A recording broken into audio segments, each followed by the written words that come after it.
concerned about family members in prison, but she also was a prison guard. And she was married to an ex-Marine who committed suicide because of the sense of abandonment that she felt and all that she witnessed.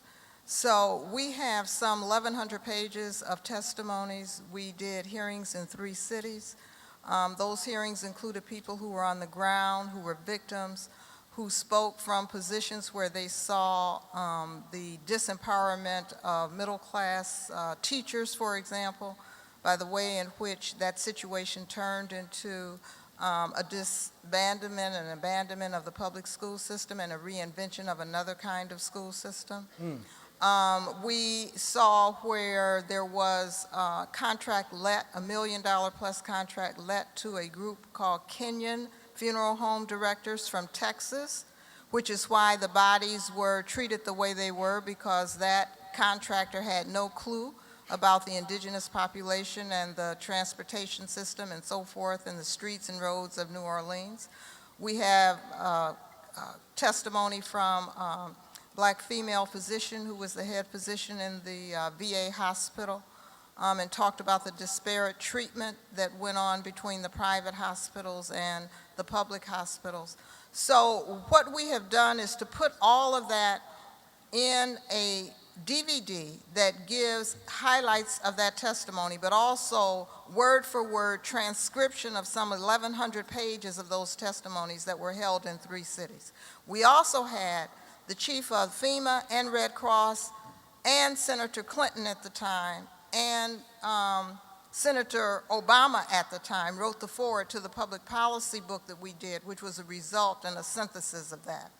But the most important thing that I think we can understand is that as General Honore gave us a briefing, not a testimony because we were civilian, a briefing, he said if your cell phone works, you don't have a disaster, you have an inconvenience.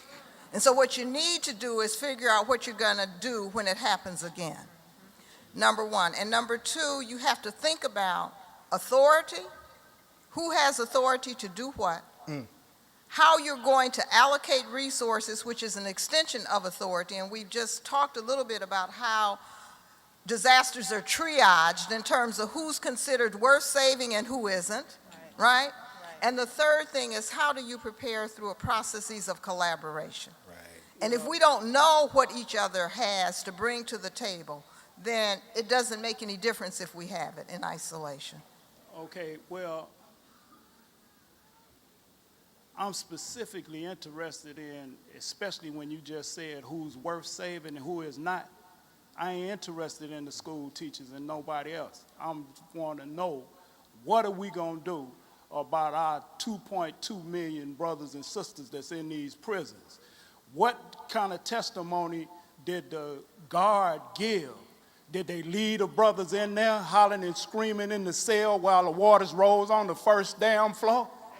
Did, when you talking about FEMA and Brother William, you response, what kind of rules and policies do they teach you and train you to do regarding responding to brothers and sisters that's locked up in these prisons? What are the policies? We need to know, because I want to raise this issue and start a national movement, because we dying up in there.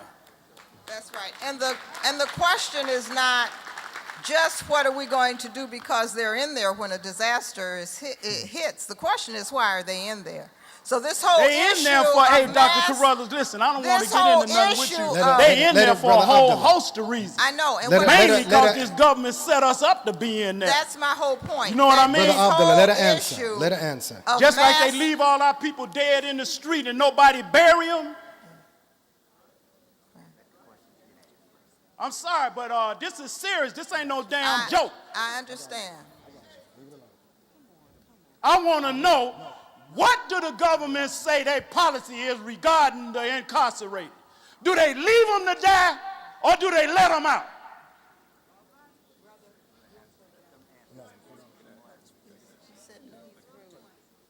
Brother, the answer to your question is, brother,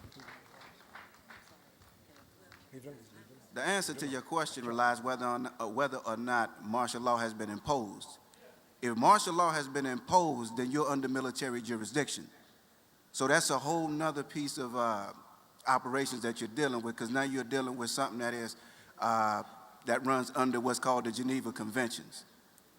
In that situation, no civil authority has the authority to do anything. So basically, if that happens and martial law is declared, then they are at the mercy of the state. And there's nothing that a first responder, emergency responder can do to get to them, because they now are under the jurisdiction of the United States military. Brothers and sisters, we have many other questions, but we're at that time. And we have another beautiful workshop coming right after for all of those that have worked hard over the past few months, over the past year, and went through their dynetics training. And now will be graduating by the blessing of God to be auditors. So we want to finish this session first. We want to thank this panel, and I wanted you to know that this discussion is not over. These panelists have said that they will continue. Information will be given in the mosque. They'll be given on the website of disaster kits, disaster preparedness training, everything that we will need to be prepared. This body and those that are sitting out there that have that expertise, let us come together and be able to give not just the Nation of Islam, but we can provide that information to any and everyone that all can say that the Nation of Islam, the Honorable Minister Louis Farrakhan, gave me a way that I could save my life. Can we all commit to doing that? All praise due to Allah. Keep your hands clapping as we go down the line to Dr. Paul Servatka, Sister Aurelia, Dr. Iva, Brother Liddell, Brother Rudolph, Sister Alva, and Dr. Michael Baldwin, and Brother William, and even Brother Harold was out in the audience. We want to give them a big warm round of applause for being with us today.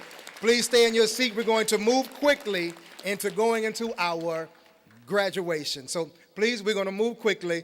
Assalamu alaikum.